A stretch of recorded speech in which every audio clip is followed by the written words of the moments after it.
Right now, I'm happy to welcome Noel Gallagher to Studio Q. Hello. Good afternoon. So you said that song we just heard, Riverman, is one of your favorites you've ever written. How do you Yeah. decide that at this point in your career? I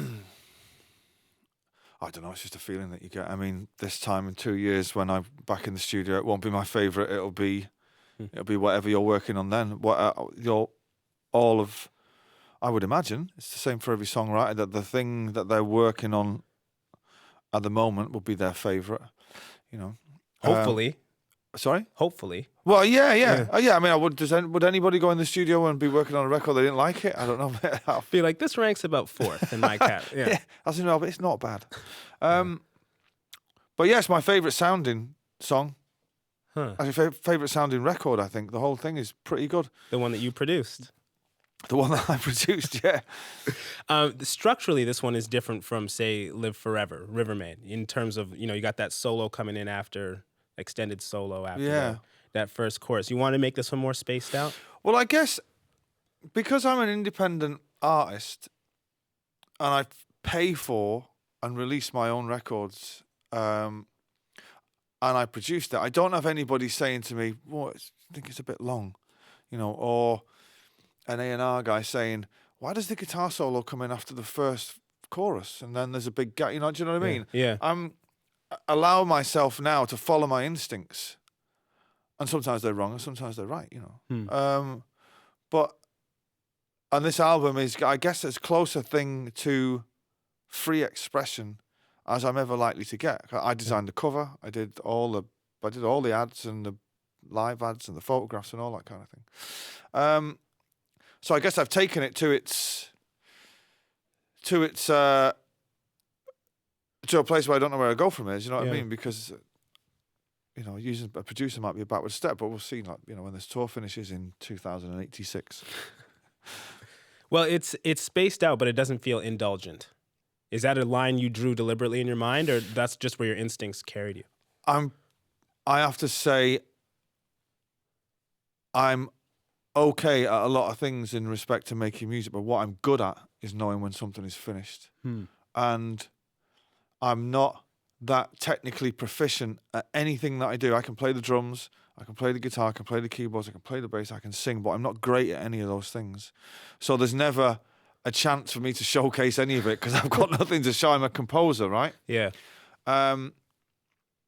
So I'm not a Jimmy Page character, for instance, who would do a 36-bar guitar solo. I'm just not capable of that. So I'm pretty good at knowing when a song is finished. I'm pretty good at knowing when an album is finished, I want to ask you about the song We Can't Go Back, because that's my favorite. Right. What was in your mind when you were writing that one?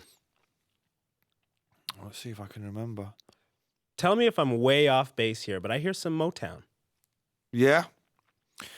I've got to say, it started off.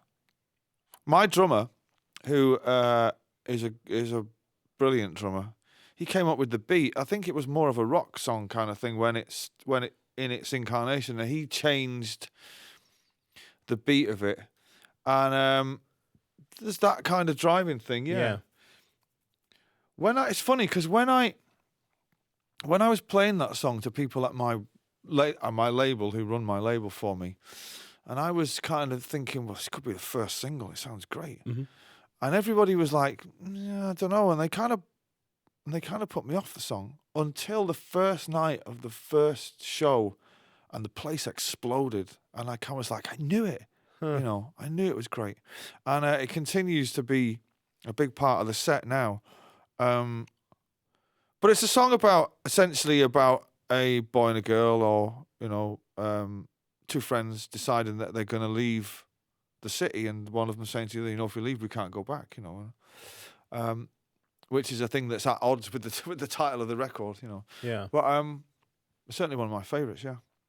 How does the songwriting process change for you over the years? It's never changed. Always been the same. Always been the same. Just I don't have a studio or a room or anything like that, or a study at home. I write without writing. I've developed a style of sitting down, watching the TV with the guitar, playing some chords, and then suddenly I'll take notice of what I'm doing. I think, oh, they sound good. Hmm. And then persevere with that until a melody arrives. And if it's good, you remember it. And sometimes that might take anything up to 20 years, you know, but sometimes it might take 15 minutes. And again, I rely totally on instinct and inspiration, you know what I mean? And it's magical for me, do you know what I mean? Again, I've never owned a Porter studio. I've got about half a dozen of them in boxes all over the world that I get and I think, right, this is the time I'm going to work this fucking 4-track. It's only 4 tracks. How difficult can it be?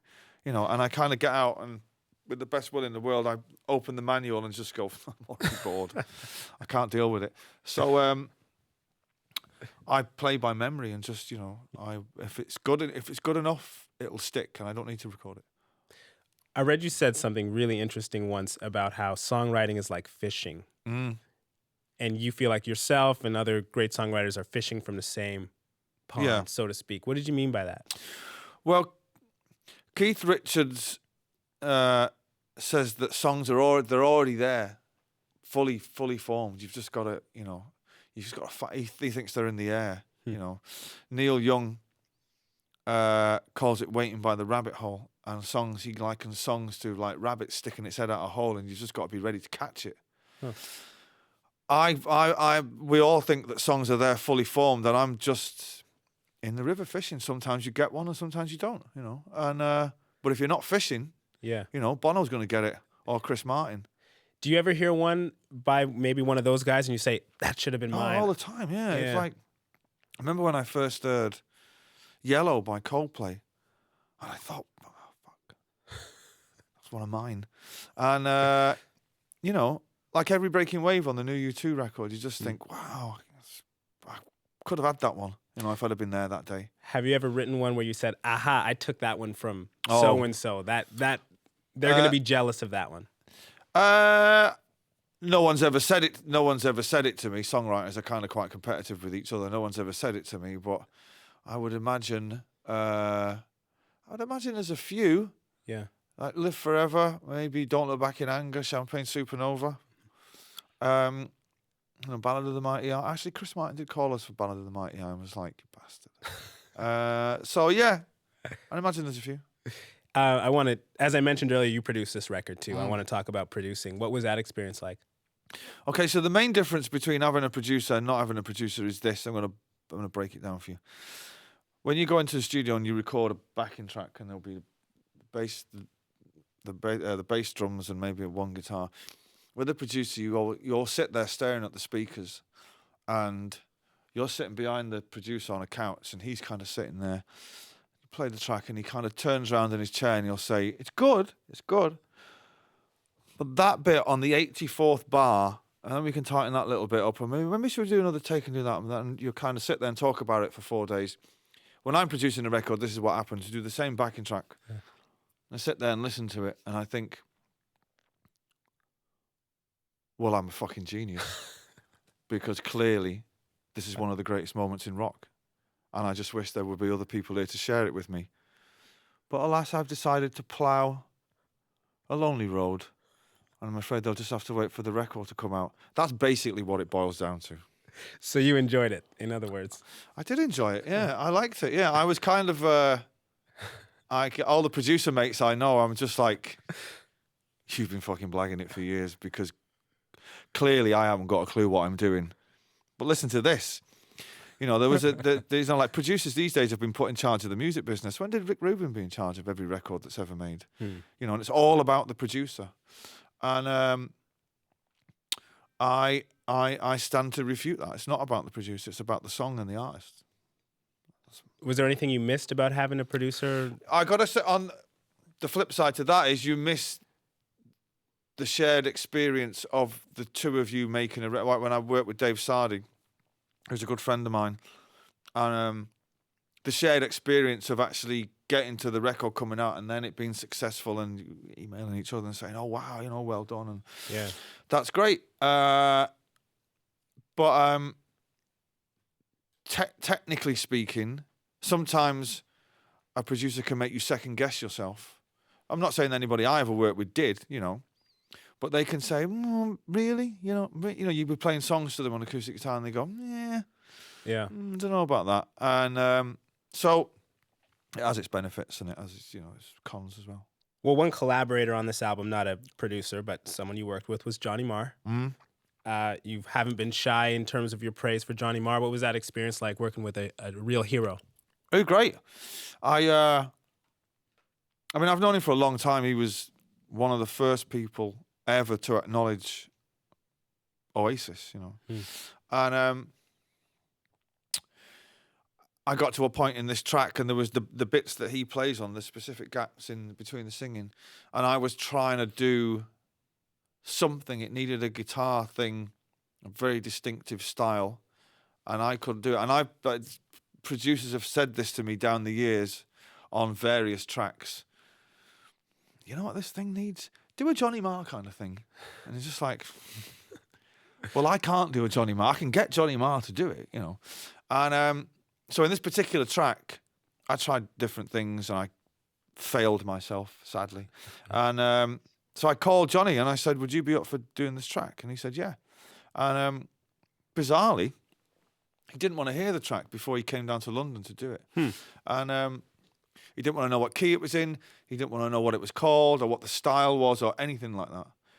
And he just came and reacted to it on the day. And I got to say, I didn't tell him where to play or what to play or anything.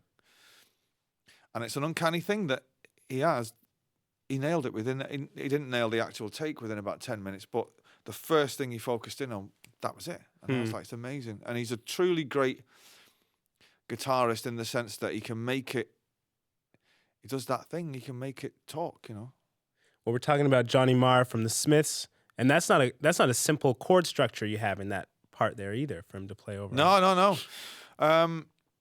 No, it has got quite unconventional chords in it.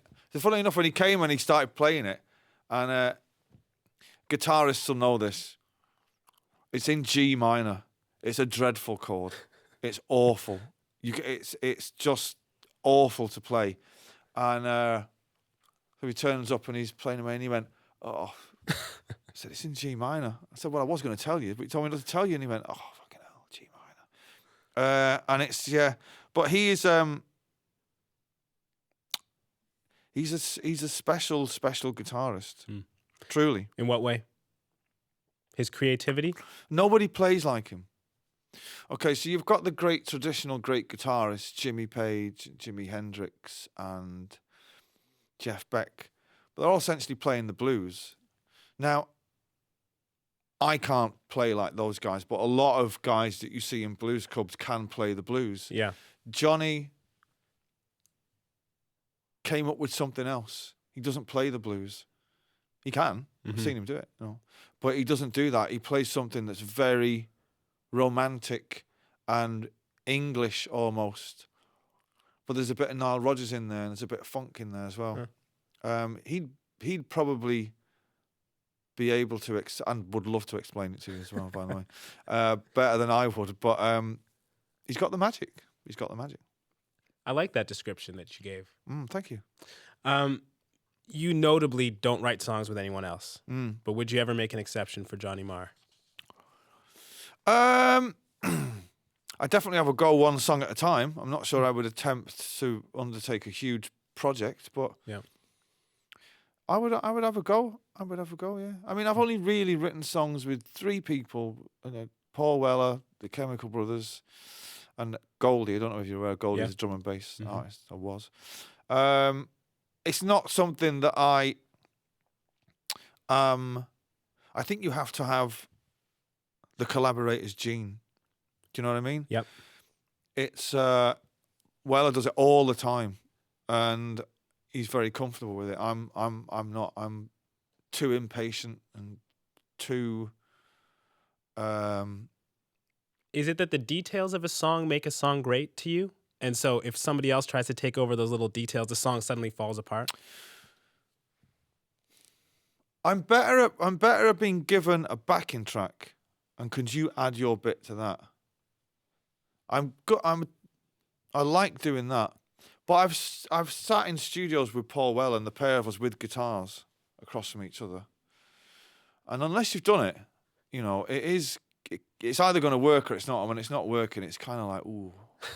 But Weller would know how to make it work. I'm very much from the Homer Simpson school of, collaborating. It's like, if it's not working, just give up. Well, a lot has been made in the media about the title of your record, Chasing Yesterday. What do you make of that reaction? Did you anticipate it? I knew. So the story is that I'd finished the record for months, and a girl from my office, Claire Byrne, would hassle me once a fortnight. Have you got a title for this record? And I'd be like, no, I can't. I couldn't think of anything. And then I was out one Thursday night in London and got back in Friday morning, 6, 7 o'clock, whatever it was. And I was woken up by my phone constantly going, it was Claire Byrne. And she said, we need an album, and we need a title for this album today. It's going up for pre-order on Monday morning. We need it today. And I said, right, what time do you need it for? And she said, I need it for 3 o'clock. I said, what time is it? She said, it's 1:10. And I was like, fuck. And I had a raging hangover. And I went and I kind of scanned through some of the lyrics, and this Chasing Yesterday just popped out. And I thought, well, it kind of fits the narrative of the album, so we'll go with that one. The minute she put it up and I couldn't change it, I called her and I said, I thought, I don't like it. And called her and I said, can I change this album title? And she said, no, go and have a look on iTunes. It's up for pre-order. You can't change it now. And I was like, bastard. And I kind of thought, because I took it out of a line in the song called While the Song Remains the Same. And the line of the song, which contains the title Chasing Yesterday, is a line that's saying we should stop chasing yesterday and move forward. And of course, being hungover, I didn't realise that taking that out of that context and putting it on it. But I was a bit surprised when I did my first press conference and there was these barrages of questions, and I was like, whoa, hang on a minute. But it was better than the working title, which I had. Which was? Which is Wheat is Murder. I'm not sure that's better. That's go pretty with good. Oh, Dark Side of the Room is a favourite of mine. You mentioned that came from a lyric, and you've said many times that lyrics aren't that important to you. Melody is the most important thing. Why is that? Well, melody is what we as music fans is what we remember. Maybe not in the case of Bob Dylan. For the music that I like, I love pop music in all its forms, and it's the melody. I remember being a teenager, and you grow up with David Bowie and T-Rex and the Beatles and the Rolling Stones, and then as you get older, as you kind of work out what these songs. You're reading Mick Jagger's lyrics and thinking, really, was that what he said? Good God, and then. Reading the lyrics to I'm the Walrus for the first time was like, I think that guy might be on drugs, But they're not, I wouldn't say I just write them down and leave it, do you know what I mean? Mm-hmm. But it's something that I do, there is parts in my songs, not all of them, I'd say a healthy percentage of them where I'm writing a line and I think, that's a bit of a shit line.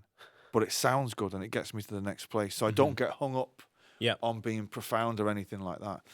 Because what Babalupa, Balop, Bam Boom, you know what I mean? What does that mean? Who cares? And recently I was on stage in Glasgow, in Scotland, and I was playing Champagne Supernova.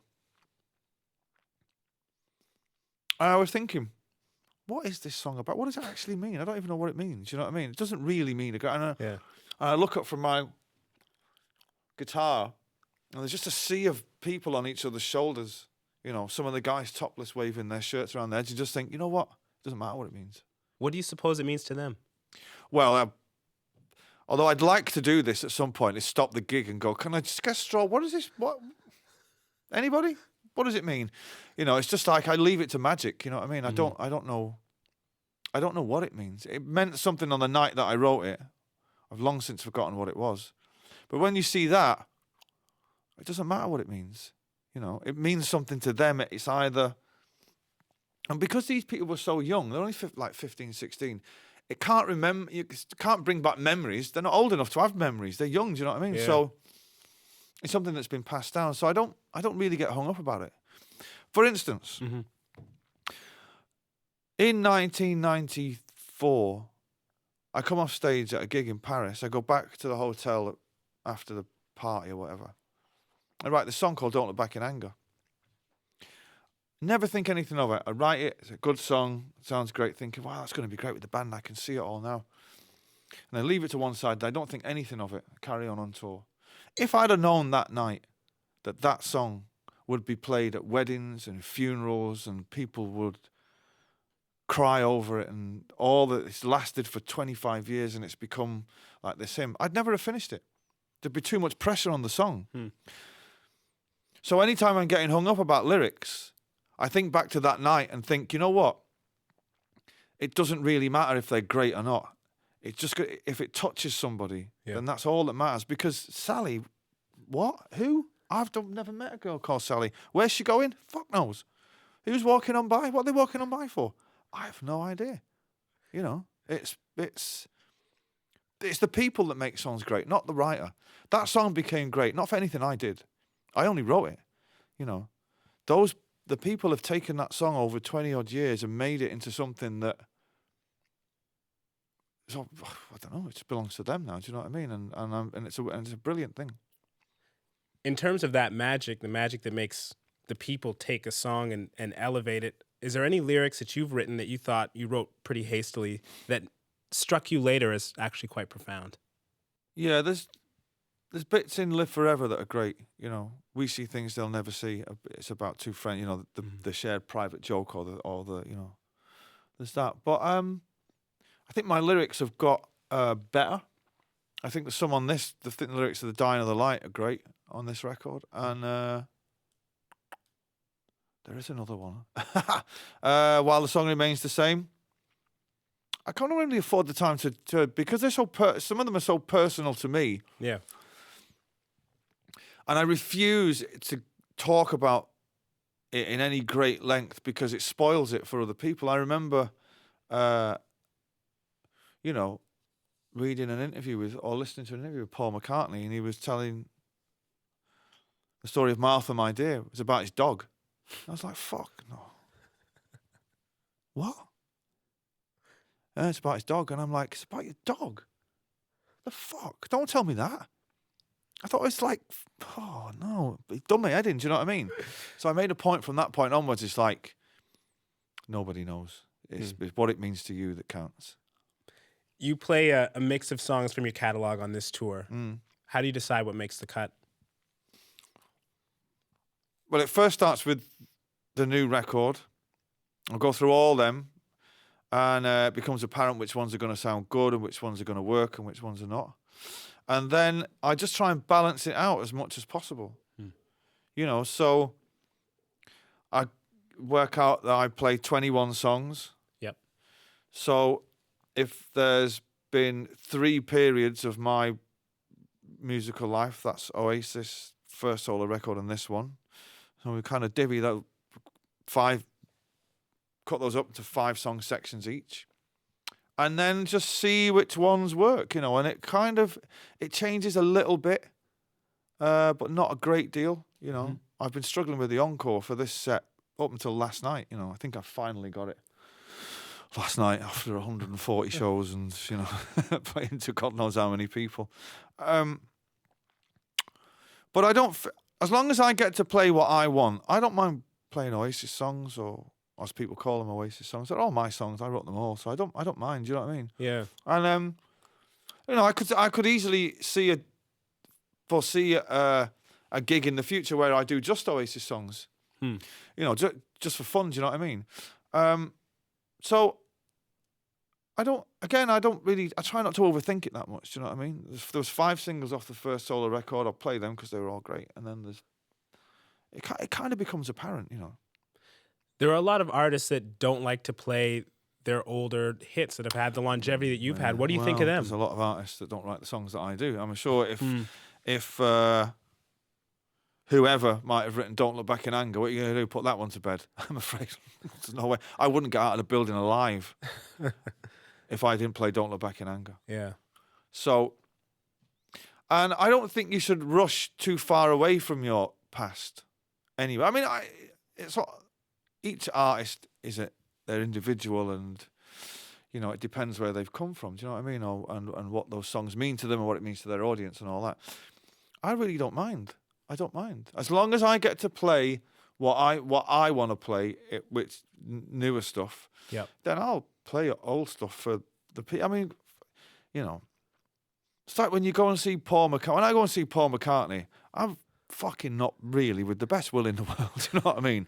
I'm not really interested in his new record, even though there's some good stuff on it. It's like, you don't want him really playing lots of Wings songs, do you? Not really. As great as Wings are, you know what I mean? You want him to have a healthy dose of Beatles tracks. So let's not fuck about it. Do you think that's a lack of gratitude on the part of some artists? And that's why they don't want to play those songs? Some artists have come from other bands or other things. Most artists are co-writers with the guy they split up with, and they don't want to. They want to get away from that, and they don't want to. I'm not sure. I don't know. I've never had that problem. I go and see Morrissey, and he does a fair bit of Smith songs, and so he should. That's what he's famous for. That's why we love him. You know what I mean? And I go see Johnny Marr, and he does Smith songs. I go see Paul Weller, and he does jam songs, and so they should. You described in one of your blogs an experience in South Korea with the crowd singing "Live Forever." Unbelievable. I wasn't even playing it. What's that? What is that experience like? Well, again, it goes back to the thing about "Don't Look Back in Anger." You're in South Korea. It's as far removed from where you were brought up as is humanly possible. Mm-hmm. And you go there, and there's like an arena of 4, 5, 6,000, mostly girls, mostly like teenage girls.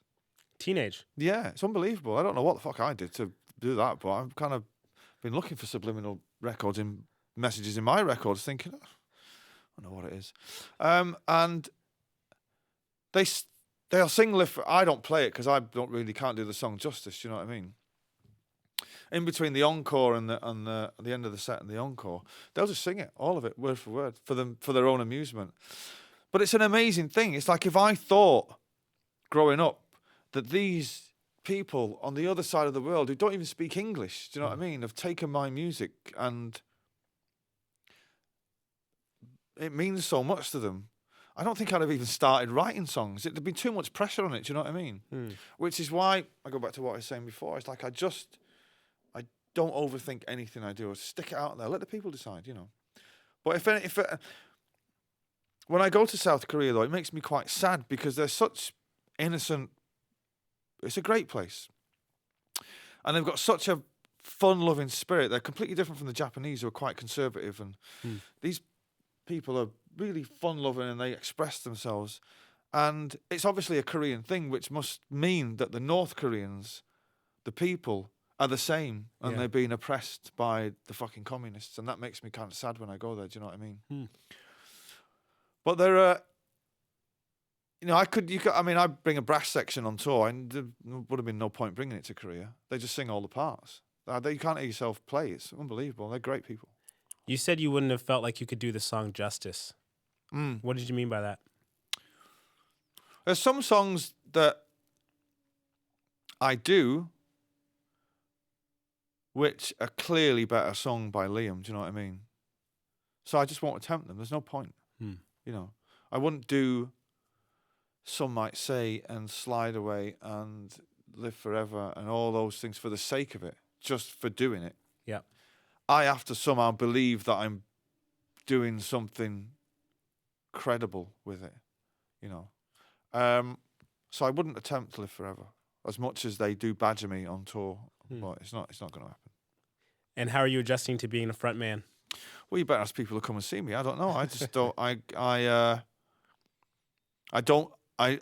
used to love playing arenas, and the bigger the gigs, the better. I'm not too comfortable in arenas now because I don't know. I feel kind of, there's these huge arenas in England and they're kind of all built up there, and you kind of feel quite small.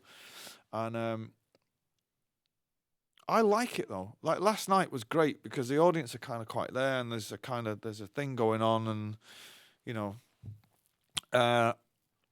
it breaks up the night, and it can be quite good fun. Do you know what I mean? Yeah.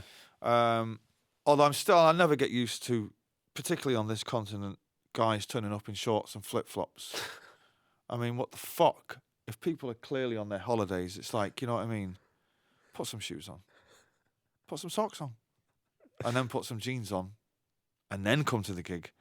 You know, but the big gigs are kind of necessary. Yep. I don't feel it's like my natural habitat. But I mean, I wouldn't listen. You know, I did that first world tour, and I was on tour for 68 weeks. You know, if I didn't like it, I wouldn't be doing it again. Yeah. You know. Well, it seems like every year there's a think piece written about rock and roll and the state of rock and roll. Are there any acts for you that are keeping that spirit alive right now? But it's not about spirit. There's a lot of bands getting by on spirit in England. Nice, they got the clothes, and young people, they look great. Yeah. They got the hairdos, and they got the attitude, which they got from us, I might add. And, you know, we're going to be this, we're going to be that, you know. And I say to those people, write a fucking chorus. It doesn't matter your attitude. Attitude don't sell records. Attitude don't mean shit. You know, your hairdo doesn't mean anything. It's all about the tunes, you know. And so there's good lads in bands, you know what I mean? But there's not been a real good band for 10 years, like since Kasabian and Arctic Monkeys come along. Oh, there's a band called Jungle, but they're kind of in the dance thing. As for guitar bands, it's pretty barren. And it's because of the music. It's not because of the people or the attitude of the... You know, I suppose the attitude of the record companies is a bit questionable, particularly in England, towards guitar music. But write a chorus is what I always say. There can't be the greatest band in the world playing in a pub somewhere tonight that nobody's heard of with the internet. If you're great, you're going to make it. Yeah. You know, that's just a fact. You know, there can't be any, well, we didn't make it because... You know, we're working class or something. Do you know what I mean? It's like if you're writing the best songs in the world, you're going to make it. The end. So it's the songs that are missing right now. Of course it is. Of course it is. And along with most of the independent record labels dying in England or being bought out by the major record labels, what died with that was independent thought. And these guys like Alan McGee and Andy McDonald and Daniel Miller and all those people that ran their independent record labels for years, the alternative way of thinking. You know, now it's all about commerce, it seems to me. Getting it on the radio and, you know, we've got to do this and you've got to do that. And for this, you've got to do this and you've got to do that. You know, when Oasis came along, we didn't have the internet. You know, if we'd have had the internet, we'd have been bigger than the universe. You know what I mean? We could have reached everybody. Yeah. You know, but we did it. We were forced to do it the hard way. You know, these new bands have all the advantage of, you know, these devices that can get you to everybody in the world at the click of a button. And, you know, all they've got to come up with is, oh, right, yeah, the difficult bit is the fucking songs, you know. And it's made people think in terms of singles, right, instead of albums, I've heard you mention as well. Yeah, I got a 15-year-old daughter, an album. What's that? You know, she has no cause for an album.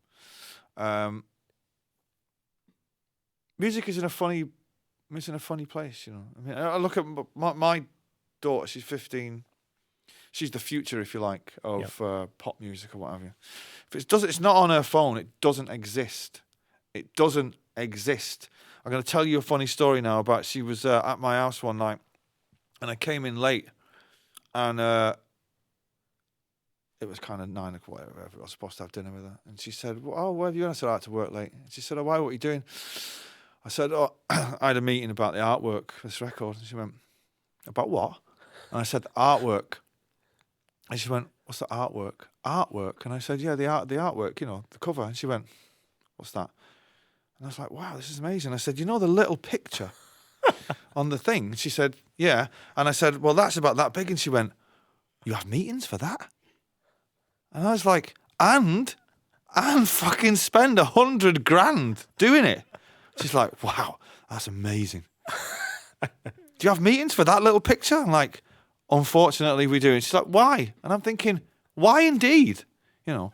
But so you can split pop music up into two categories. There's people like myself and who will spend all that money on artwork, and because a healthy percentage of my audience are going to own that record. Yep. And then there's pop music, my daughter's generation, that they just want the tune. They're not asked about who played drums on it. What's a drum? You know, for a start. You know, who produced it? I don't even know what that means. You know, so all they want is, and if it's not on that phone, it doesn't exist. So that's the way it's going. You know. So you said she's 15. So she's just starting to come into some good music, right? She's coming into the light. She texted me recently and said, "Who are the Stone Roses?" And I was like, the Stone Roses were the second best band ever to come out of Manchester. And she's like, "Oh, right. Are you the first?" And I was like, "There you go." Anybody else she's turned you on to? She's turned me on to. Yeah. Or that makes you go, okay. We're getting somewhere now. No, she was into, you know, she's like an old 15-year-old. She was into One Direction, you know, when she was like 12, do you know what I mean? And thought they were the greatest thing in the world, you know. And you like those guys, right? I like them as guys, yeah. I mean, I wouldn't say I'm a massive fan of their music, but Harry's all right. I met Harry a couple of times and he's all right. Although he did drive a car to a party I was at one night. He drove a fucking car. And I was like, I'm not drinking, I'm driving. They did say they're... idiot. What do you mean you're driving? What are you driving for? They did say... not got a chauffeur? They did say their new album is going to be influenced by you guys a little bit. I cannot wait to hear what they might think Oasis-y means. It's like, what, is there a guitar on it? Is there a guitar on it? Oh, it's fucking right Oasis-y. It's so rock and roll.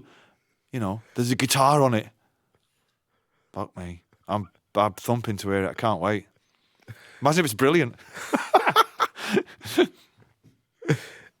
Thank you so much, Noel. No worries. My guest has been Noel Gallagher. He's in the middle of a major world tour.